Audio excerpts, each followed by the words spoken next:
des corrélations sur le Forex. Bonsoir Philippe. Bonsoir Raphaël, bonsoir tout le monde.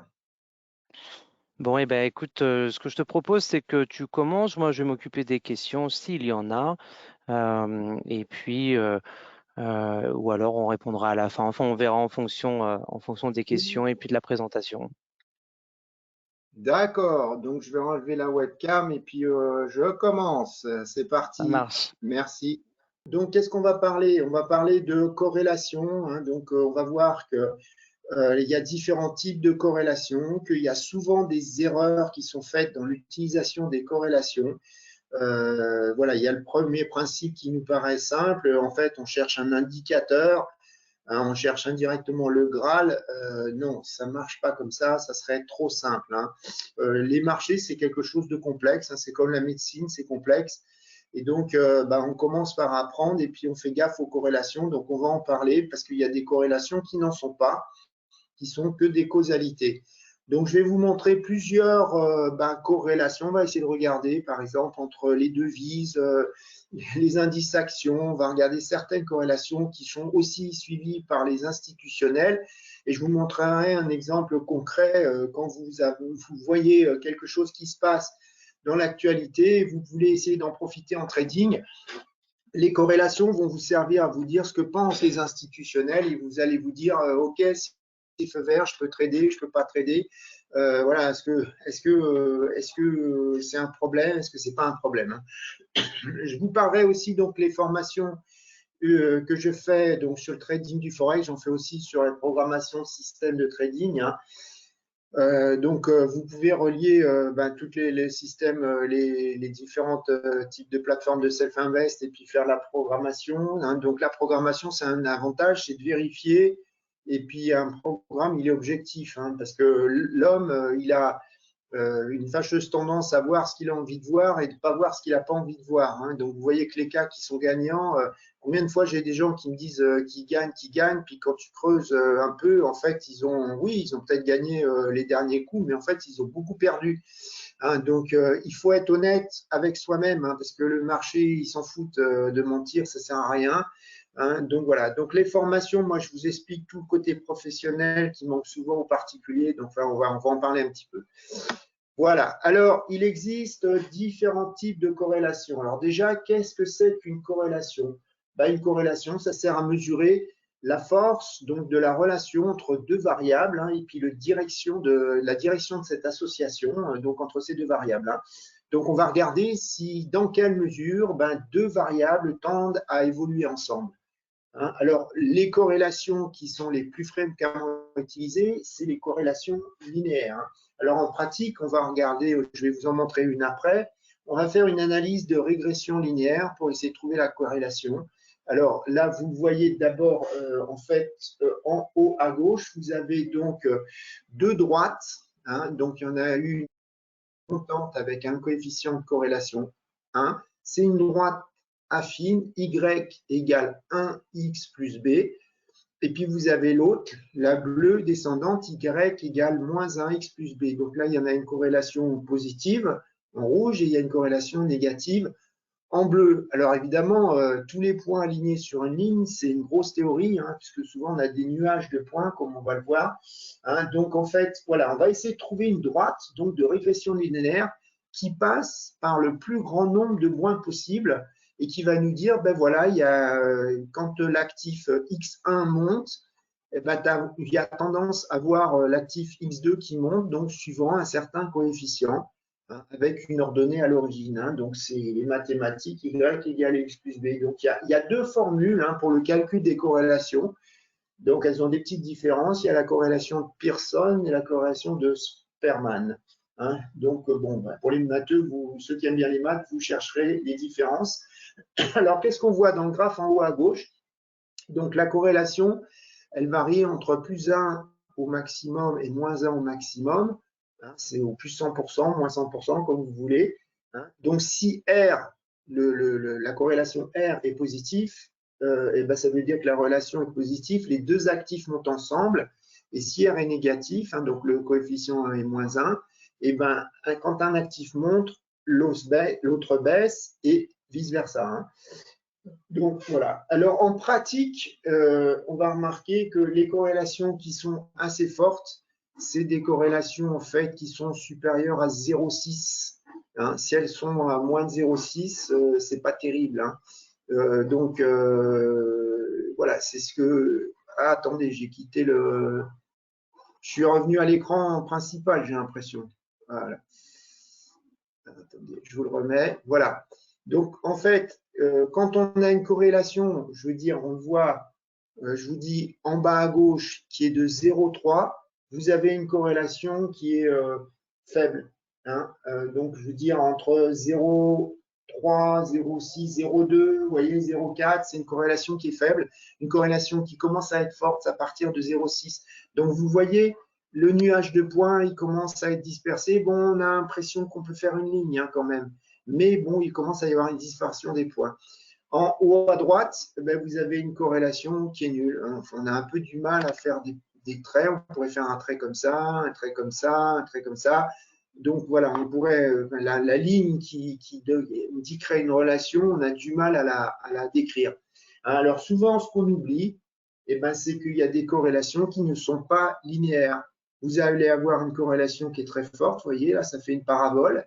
Hein, donc ça existe. Hein. Je dirais, il y a les événements n'ont pas forcément même d'importance s'ils sont, par exemple, à des niveaux historiques ou pas. Hein. Je veux dire, donc souvent, moi, je l'explique. Vous voyez, regardez, aujourd'hui, je dirais 15 degrés. Demain, on vous dit qu'il fait 20 degrés. Ben, vous êtes content. Hein, donc, votre indice de satisfaction est en corrélation positive avec la hausse de 5 degrés de la température.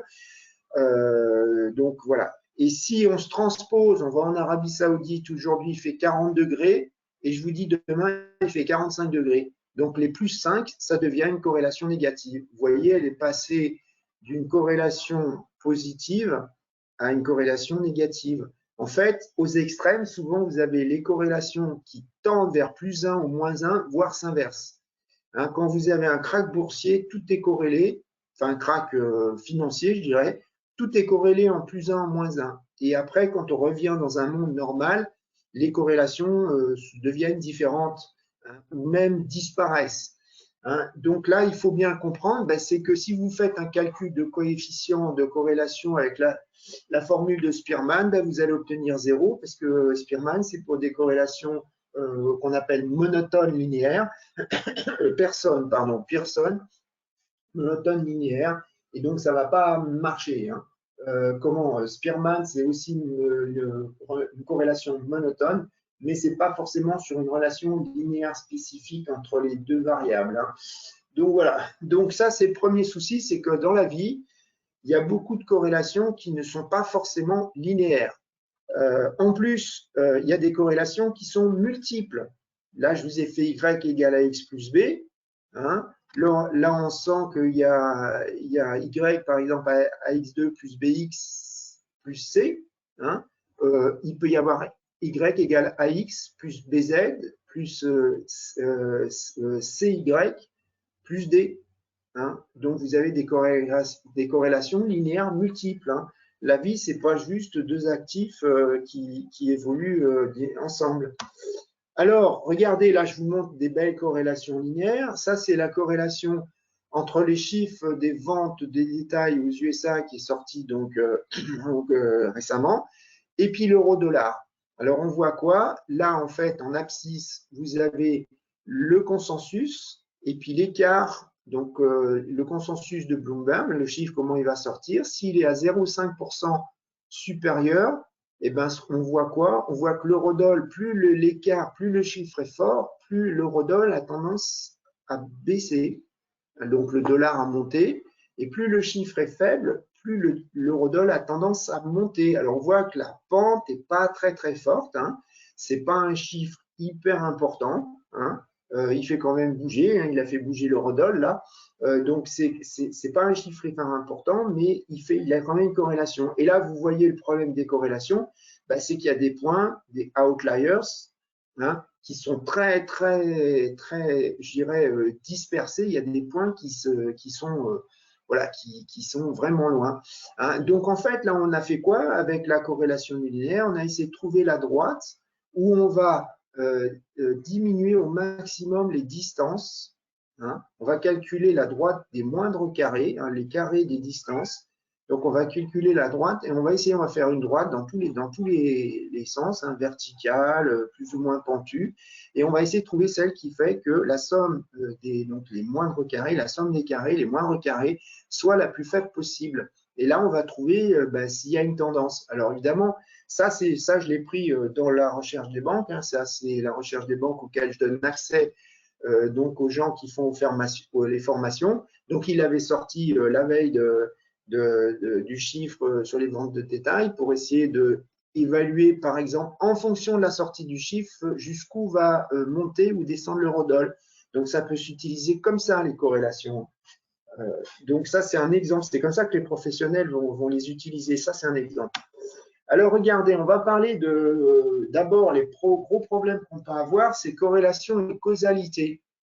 Là, en haut à gauche, vous avez l'évolution de la taille des sous-vêtements féminins. Bon, ça s'est arrêté à 2006, la photo, hein, puis maintenant, c'est peut-être un peu l'inverse, il réaugmente.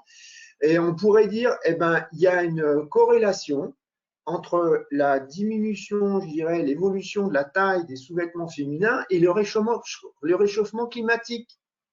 Et vous voyez bien que tout de suite, vous vous dites, ça n'a aucun rapport, absolument aucun rapport. Et pourtant, la température, enfin, tous les scientifiques sont en train de le dire, hein, on a encore des records sur les températures de la planète.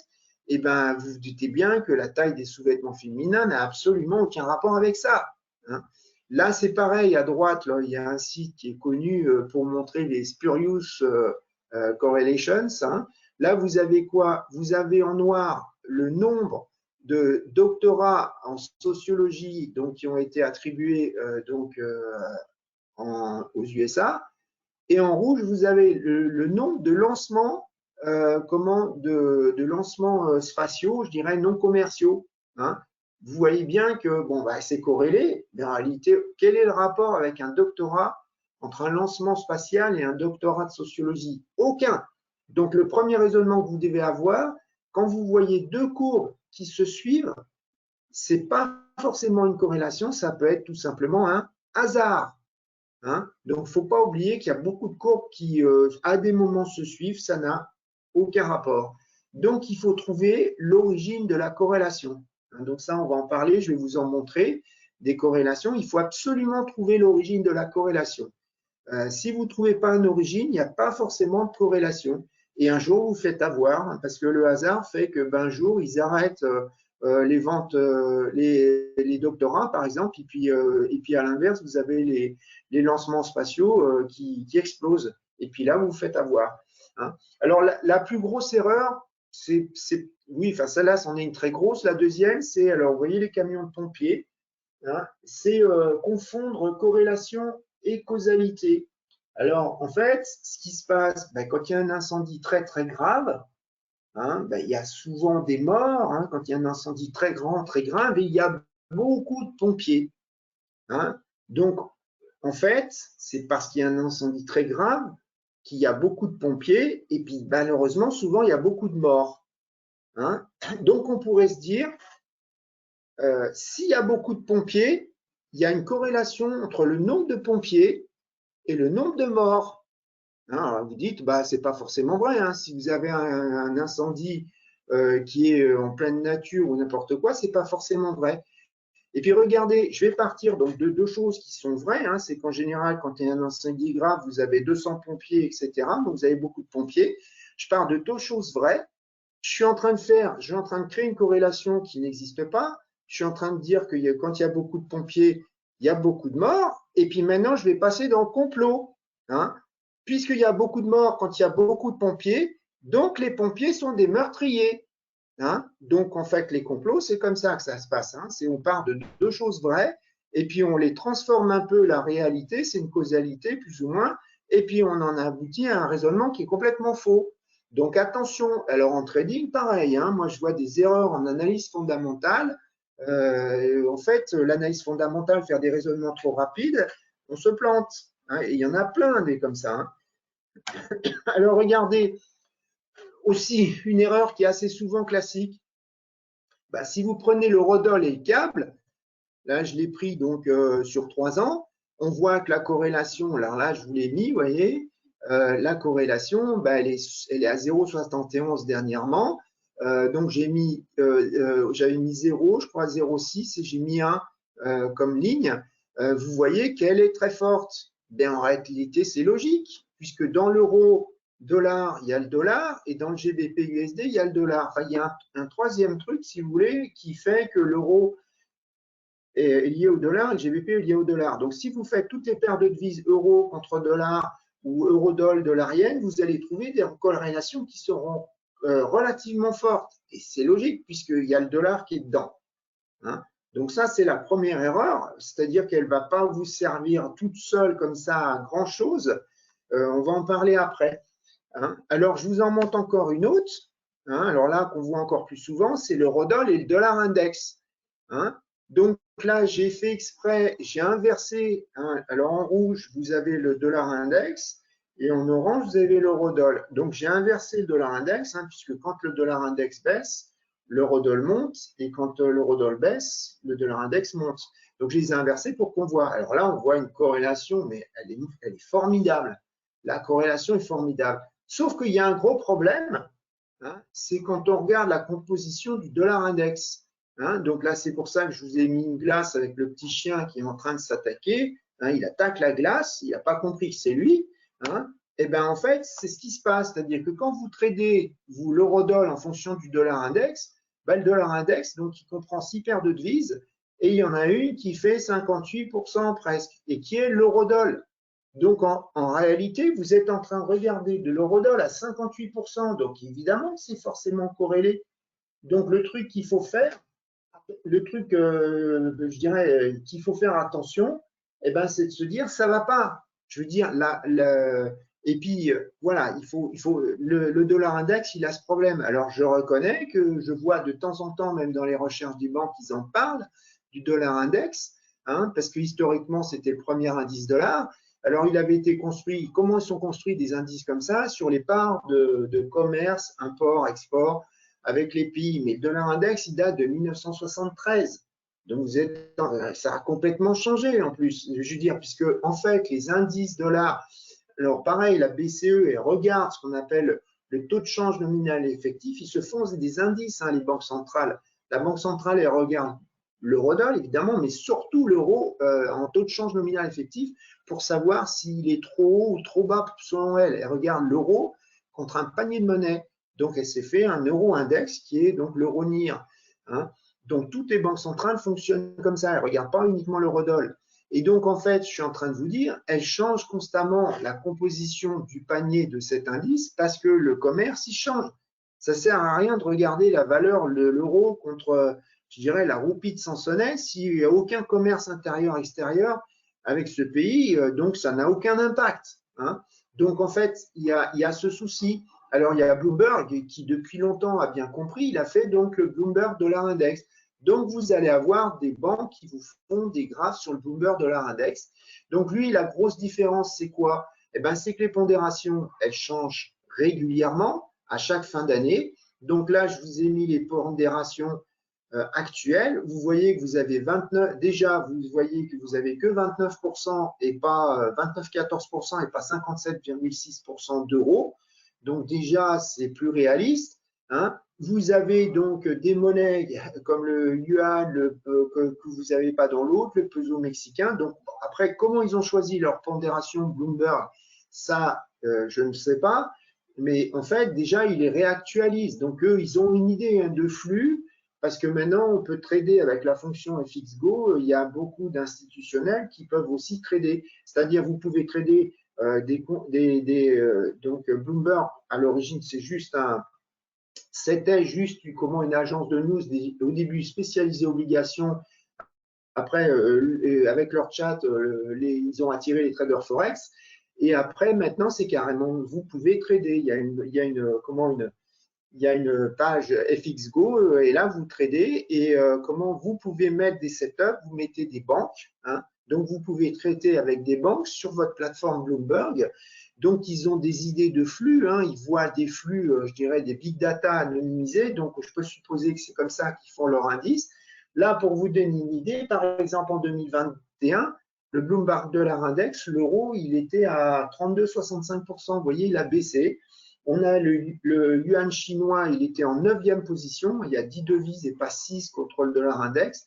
Et vous voyez, là, il est passé en 6e position. Il y avait 3% sur le yuan chinois et maintenant, il est monté à 7%. Vous voyez, donc déjà, c'est un peu plus réaliste. Hein, déjà, voilà, c'est un peu plus réaliste. En fait, ce qu'il faut faire, donc moi, je l'ai fait par exemple en système de trading, il faut faire un dollar index qui ne comprend pas d'eurodoll. Vous faites un euro index qui ne comprend pas d'eurodoll. Hein, donc, dollar index, vous prenez du dollar yen, du dollar suisse, du dollar CAD, du GBP USD, etc., du dollar CNH, mais vous ne prenez pas l'eurodoll. Et puis, par contre, là, c'est tout le problème quand on fait un système de trading. Quelles sont les pondérations que vous allez prendre? Donc, bah, vous avez des pistes. Hein. Vous pouvez prendre là les mêmes pondérations, mais vous enlevez l'euro. Donc, vous recalculez un pourcentage sans l'euro. Hein. Ou alors, vous prenez les pondérations qui sont annoncées dans les statistiques triennales de la Banque des règlements internationaux, parce qu'elle, elle interroge comment 53 banques centrales qui interrogent comment, je dirais, je sais pas, plusieurs milliers au total de banques dans le monde. Donc, c'est quand même assez fiable comme chiffre. Hein, sauf que c'est un cliché à un instant donné qui après, avec le temps, ça bouge. Hein. Et puis après, ben, ou alors vous faites autrement, hein, vous faites une régression linéaire multiple hein, et vous essayez de trouver les coefficients qui vont. Hein. Donc voilà, mais attention, donc le dollar index, en réalité, il monte exactement comme c'est le problème d'une corrélation qui est très forte, hein, c'est qu'il monte exactement en même temps, enfin je veux dire, le dollar index baisse exactement, puisqu'elle est inverse, hein, la corrélation, en même temps que l'eurodoll monte et vice-versa. C'est-à-dire que c'est pas parce que le dollar index baisse qu'il faut tout de suite acheter l'eurodoll, puisque c'est déjà fait. Hein. Et puis, il ne faut pas aussi faire l'erreur de dire « Ah ouais, mais je vais attendre que ça va se récupérer », parce que là, on pourrait se le dire, que ça va revenir au même niveau. Non, si je vous fais, mais j'aurais dû le faire, un graphe beaucoup plus long, vous pouvez avoir un écart qui reste. Hein, qui reste, qui reste, qui reste. Ce n'est pas parce que ça s'est décorrélé un peu à un moment.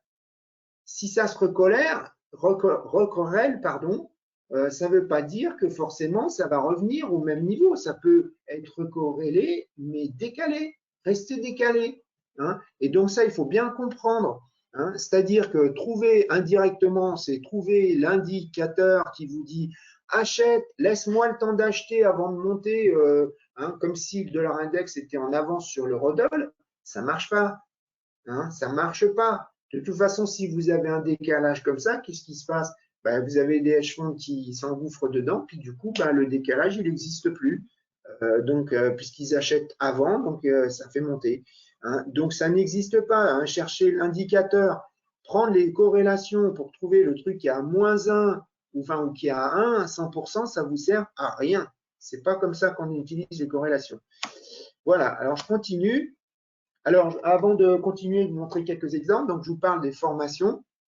Donc, comme je vous disais, c'est que des cours particuliers. Les horaires, c'est à votre convenance et à la mienne. Hein. On choisit ensemble une heure. Et chaque fin de session, ce n'est pas forcément la même heure. Si vous avez des soucis qu'il faut décaler, il n'y a pas de souci, il n'y a aucun cours qui est perdu. Alors, de quoi je vais vous parler? Ben, je vais vous montrer des cas concrets. Je vais vous montrer, par exemple, plein d'autres corrélations, comment on les utilise. Je vais vous montrer surtout comment fonctionnent les institutionnels. Hein, parce qu'un institutionnel, lui, il a des contraintes comptables, économiques.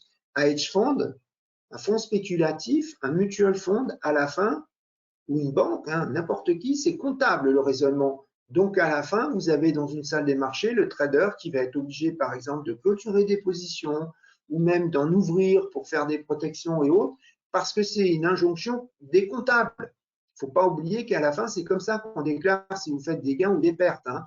Vous êtes dans des contraintes réglementaires, Donc, des fois, vous êtes obligé de faire des opérations de couverture ou pas, qui font que ça peut vous faire baisser un actif, ça peut faire baisser des pertes de vie, ça peut faire baisser les actions, ça peut faire, etc.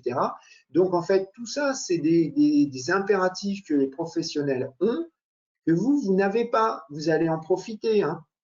Ça, il faut en comprendre. C'est des fois pourquoi vous allez en profiter, parce que quand je vais vous expliquer, quand est-ce qu'on va détecter qu'il y a ce genre de problème pour telle ou telle catégorie, par exemple, d'institutionnels, et là, on va en profiter. Alors, des fois, on ne sait pas. Hein. Je veux dire, ils font des opérations, ils vont pas. Moi, quand je vendais 1 milliard d'euros quand j'étais à EDF, je n'allais pas téléphoner à toute la planète. Allez-y, vendez avant moi, allez-y, comme ça, moi, je vendrai au plus bas. Non, non. Je veux dire, j'essaie d'être le plus discret possible. Donc, voilà, ça se passe comme ça. Donc, il y a des fois, vous ne pouvez pas savoir ce qui se passe.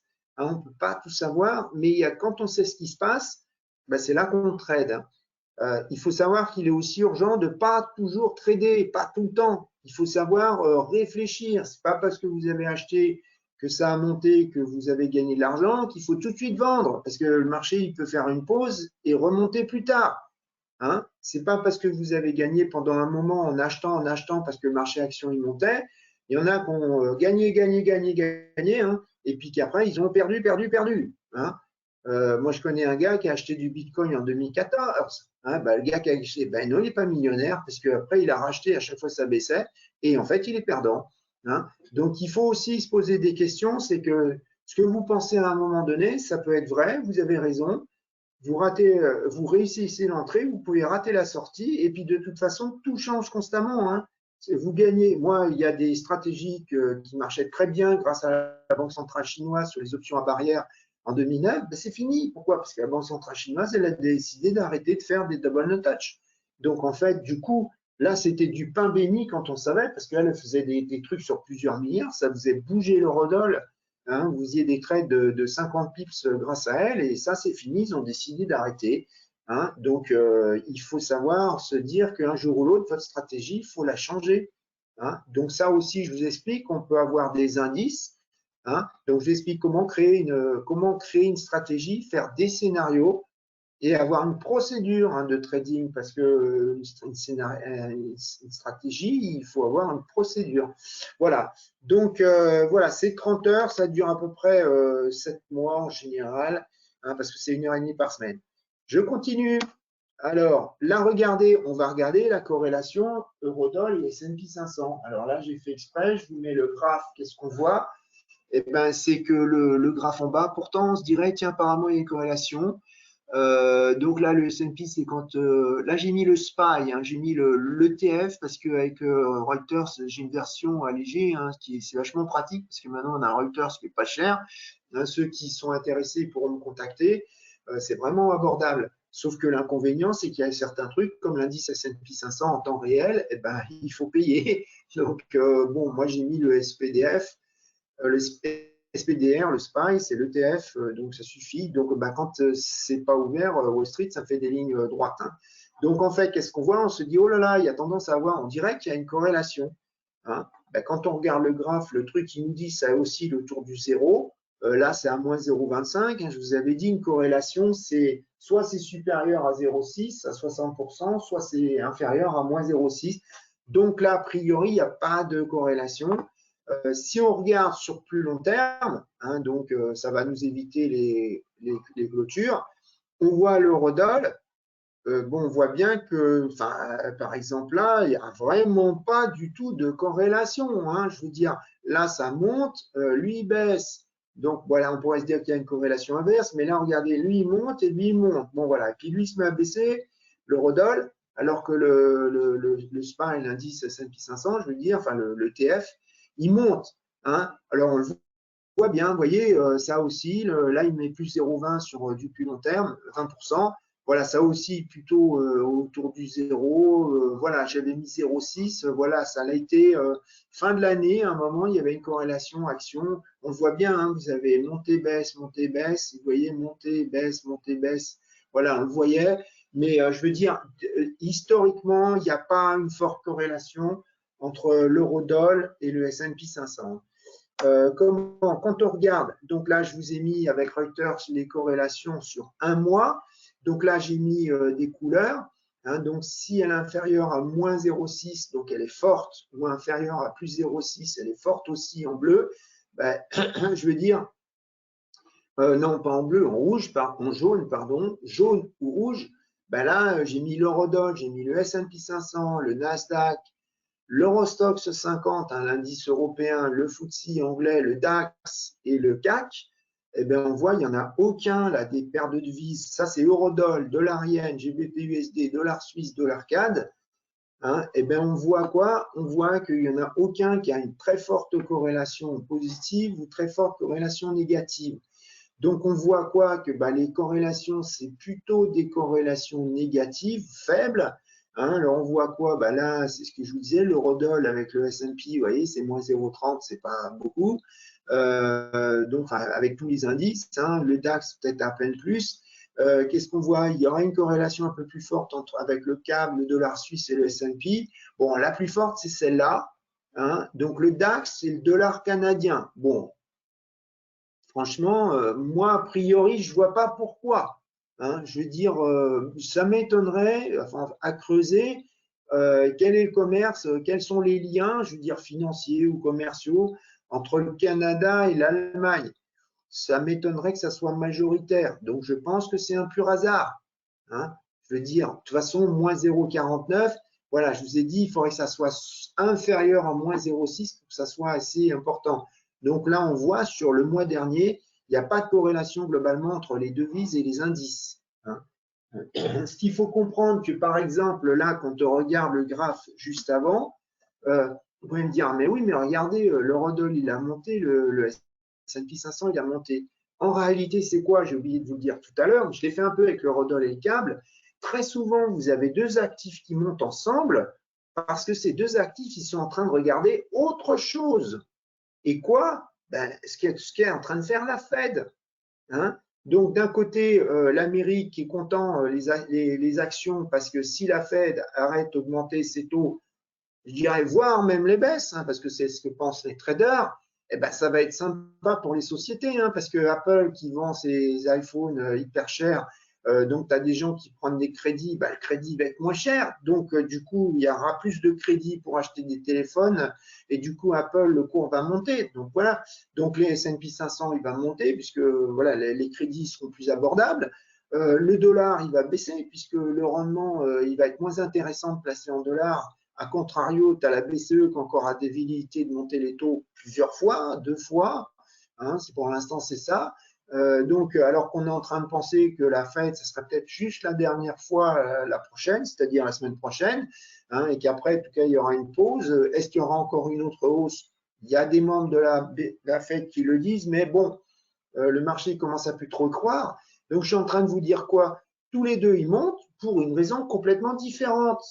Donc, imaginons maintenant, il y a les résultats des entreprises qui sont bons, il y a les résultats des entreprises qui sont bons, la corrélation, les entreprises, l'Eurodoll, il s'en fout un peu des entreprises américaines. Lui, il s'en fout, c'est un raisonnement de taux d'intérêt. Et donc, en réalité, qu'est-ce qui se passe? Vous avez le S&P 500 qui continue de monter, parce que lui, il est en train de suivre les trucs d'entreprise et l'Eurodoll, il ne suit pas, donc il ne monte pas. Hein. Donc, en fait, vous voyez ce que je suis en train de vous dire? C'est que, attention, c'est-à-dire que s'ils ont monté, tous les deux, c'est pour une raison externe. Hein, et que d'un seul coup, ça peut changer, puisque le S&P, lui, peut monter pour autre chose, ou l'Eurodoll aussi après, ou baisser. Donc voilà, attendez, oh là, est-ce que j'ai agrandi moi? Voilà, je fais ça. Donc je continue. Alors là, je vous montre par exemple, justement, je viens de vous en parler, les corrélations qui sont surveillées par les institutionnels sur les devises. C'est l'écart de taux d'intérêt, ce qu'on appelle le spread, hein. Il y a le spread bidasque. Spread, ça veut dire écart. Donc on prend le taux d'intérêt, le taux de rendement d'une obligation 10 ans allemande moins le taux de rendement d'une 10 ans américaine. Et vous voyez, alors en orange, vous avez le Rodol, et là, vous avez le spread de taux 10 ans. Hein, donc là, je vous l'ai fait comment? Ça, c'était dans le passé, je vous l'ai laissé dans le passé. Hein, et bien, regardez, la corrélation est super forte. Sauf que regardez, maintenant, je vous l'ai mis plus loin. J'ai mis 19 avril 2023. hein, je veux dire, en 19 juillet, eh bien, on voit qu'en 1 et en 2, vous voyez, il y a une belle corrélation en 1, en 2, et puis qu'en 3, eh ben, tu as le Rodol qui suit au début. Alors là, déjà, il monte peut-être plus fort. Et puis là, il remonte alors que le spread, la différence de taux d'intérêt, baisse. Donc là, il y a même une corrélation inverse d'un seul coup. Hein. Qu'est-ce qu'on voit en 4? Eh ben là, le spread, il monte, le Rodol, il se met à monter. Et puis en fait, il continue de monter alors que lui, il chute beaucoup plus. Et vous voyez qu'il y a un écart qui est assez grand, vous voyez ce que je veux dire? Et que voilà, à des moments, il y a des corrélations. Et là, regardez la belle corrélation inverse. Vous avez le spread de taux qui est en train de monter, hein, et le Rodol qui fait exactement l'inverse. Donc les corrélations, c'est complètement instable, c'est pas constant, ça peut s'inverser et ça peut rester décalé. Alors après, ça peut se recorréler, mais avec le décalage qui reste, hein, faut pas l'oublier. Et donc, en fait, il ne faut pas se dire forcément, là, il y en a un qui va monter et l'autre qui va descendre. Non, c'est pas forcément vrai. Hein. Donc, en fait, et c'est même l'inverse, c'est que ça peut s'écarter aussi encore plus. Donc, attention à ça. Hein, ce que je veux dire, il faut se dire, non, là, comment il faut raisonner en 1 et 2, les traders, ils ont le focus sur les taux d'intérêt. En 4, en 3, alors, ou en 4, enfin, surtout en 5, les traders, ils ont le focus sur autre chose. C'est comme ça qu'on utilise les corrélations. Et le autre chose, on le cherche. On va le chercher dans les news. On va voir peut-être qu'est-ce qui fait que d'un seul coup, cette corrélation, elle est cassée parce qu'il y a autre chose qui se passe. Hein. Donc, c'est comme ça qu'il faut raisonner et c'est comme ça que vous allez pouvoir l'utiliser. Alors, regardez, maintenant, je vous en montre une autre, par exemple, hein, qui est moins connue. Là, j'ai mis en orange le dollar australien, AUD, USD, hein, contre le dollar américain. Et là, je vous ai mis l'indice MSCI Chine. Hein. Donc MSCI, MS, c'est Morgan Stanley, donc ils font tout un tas d'indices, ils font les MSCI World, etc., qui servent de référence. Donc pour tous les gérants de fonds, les mutual funds, ils utilisent les indices MSCI et on voit bien qu'il y a une corrélation. Et là, je vous l'ai mis, regardez, bon, des fois elle est à 0,3, 0,6, enfin, on voit qu'il y a quand même quelque chose. En fait, je suis en train de vous dire quoi? Et ben là, vous commencez à vous rendre compte que bah, si vous faites de l'IDUSD, il faut s'inquiéter un peu de ce qui se passe en Chine. Et quand on commence à regarder à droite, eh ben, qu'est-ce qui se passe?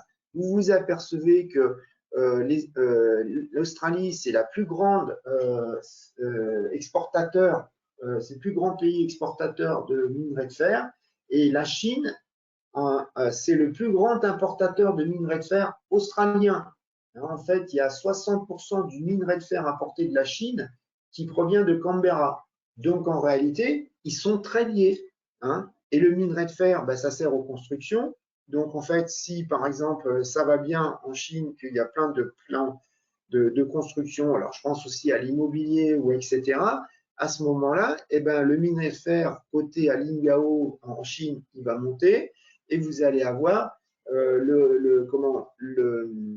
l'AUD-USD qui va monter. Hein. Donc, vous avez des contrats futurs sur le minerai de fer. Donc, si vous traitez de l'AUD-USD, il faut absolument le regarder. Ça veut dire quoi? Eh ben, on a eu là récemment la sortie du PIB chinois qui est décevant.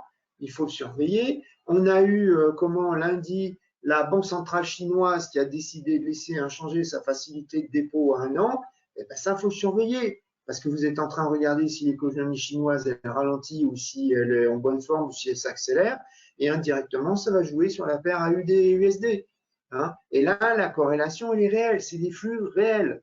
Hein. Donc, la corrélation, il faut chercher le flux réel. Ce n'est pas juste de courbes qui se suivent. Hein. Comme je vous ai dit, ça peut être du hasard. Il faut le chercher.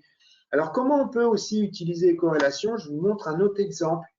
Là, qu'est-ce qu'on a eu le 28 avril? Ça a commencé. Hein, on a commencé à parler de la dégradation de la note, donc de les émissions d'obligations de l'État français.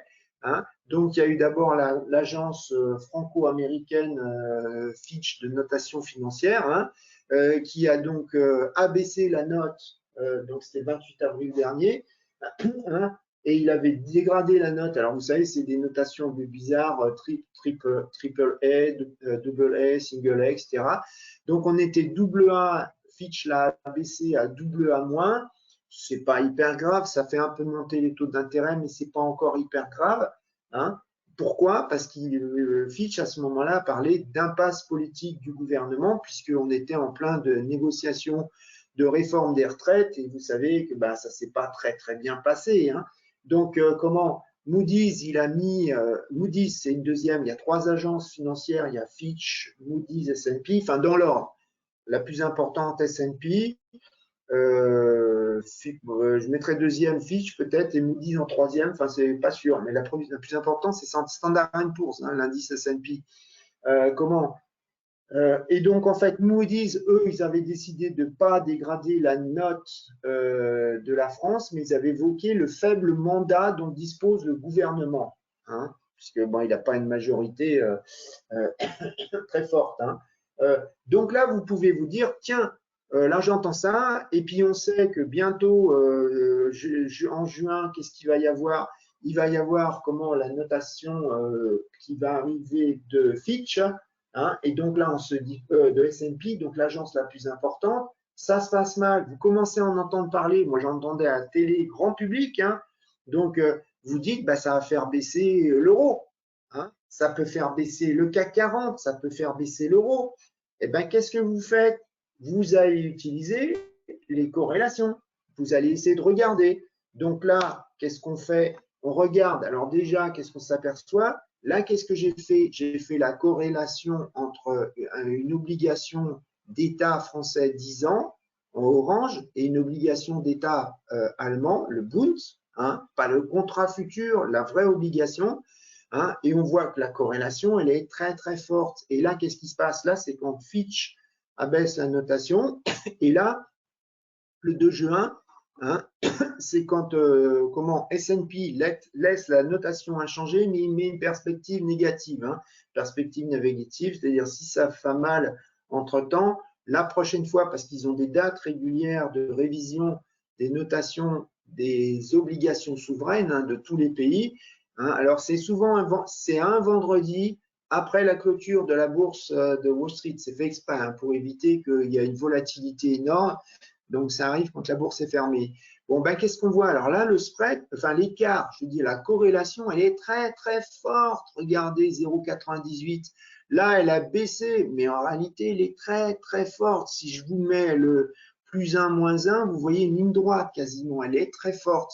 Qu'est-ce qu'on voit? Là, je vous ai fait du coup pour mieux voir le spread, l'écart. Hein.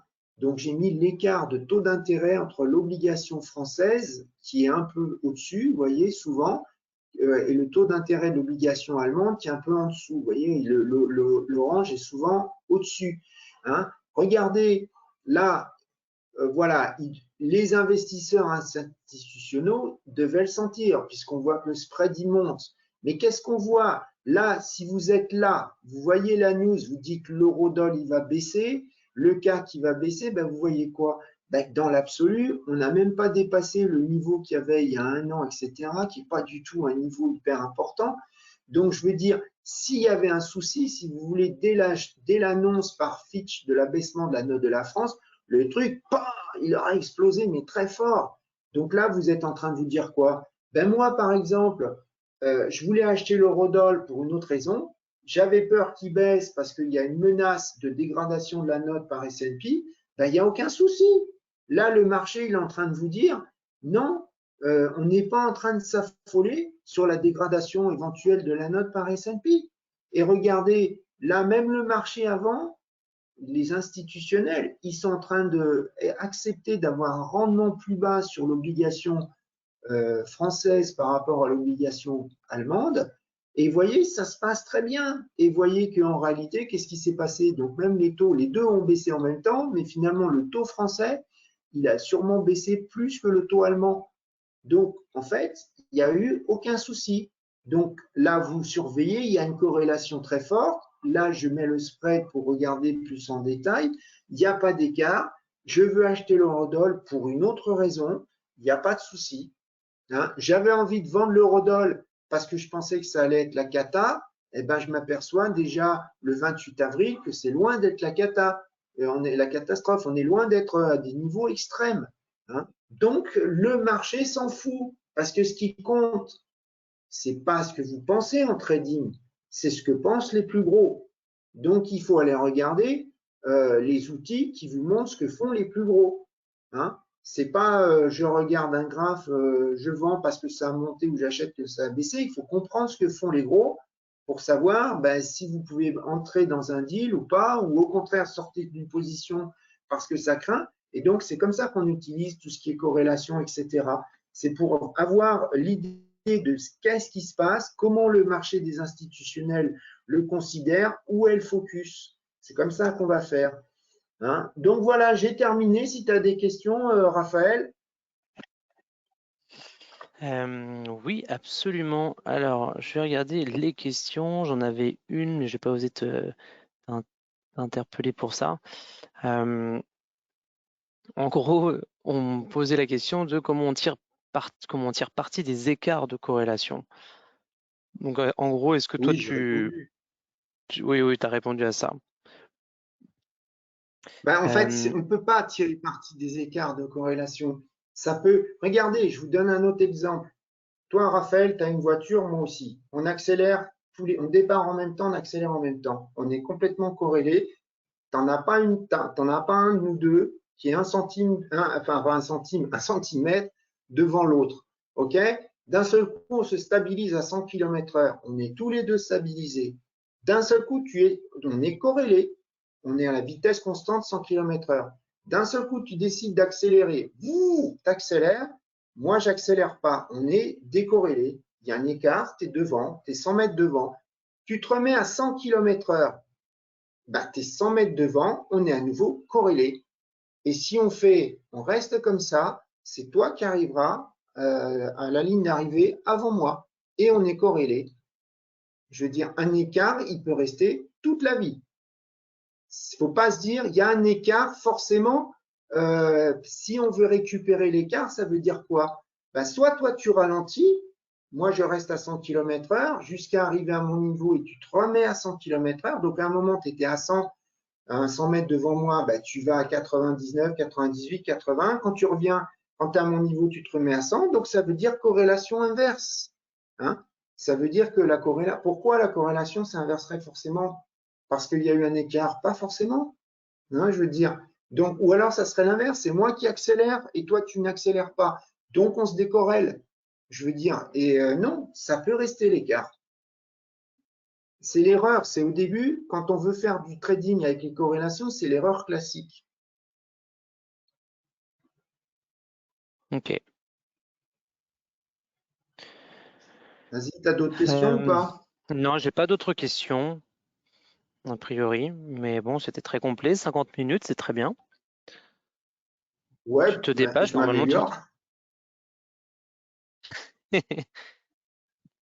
Bon, mais il n'y a pas de souci si vous avez des commentaires, des questions qui vont vous venir après, soit vous écrivez à Self-Invest ou à moi et on se fera un plaisir de vous répondre. Hein. Si c'est Ouais. plus des questions techniques, comment afficher des corrélations donc avec les plateformes de Self-Invest, c'est plutôt quand même Raphaël que moi.